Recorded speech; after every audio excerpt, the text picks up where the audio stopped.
রসগোল্লা তৈরি করা দেখাবো বলেছিলাম।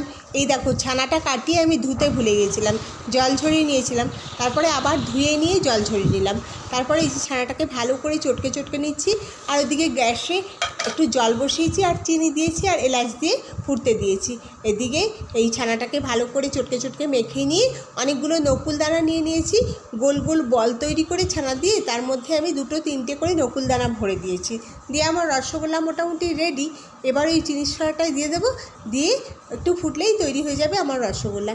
রসগোল্লাগুলো হয়ে গেল, দেখলাম বেশ ভালোই খেতে হয়েছে, শুধু একটু কম মিষ্টি হয়েছে। আর এই কম মিষ্টি কথাটা শুনলেই আমার মনে পড়ে যায় কম মিষ্টি জ্যোতি বসু। একবার কোথাও পড়েছিলাম যে কেউ একজন বলেছে কমিউনিস্ট জ্যোতি বসু, আর একজন শুনেছে কম মিষ্টি জ্যোতি বসু। মানে জ্যোতি বসু একটা মিষ্টির নাম, সেটা কম কম মিষ্টি, তাই কম মিষ্টি জ্যোতি বসু। আজকে আমার রসগোল্লাগুলোও কম মিষ্টি রসগোল্লা, নাকি কমিউনিস্ট রসগোল্লা হবে বোধহয়, তাই।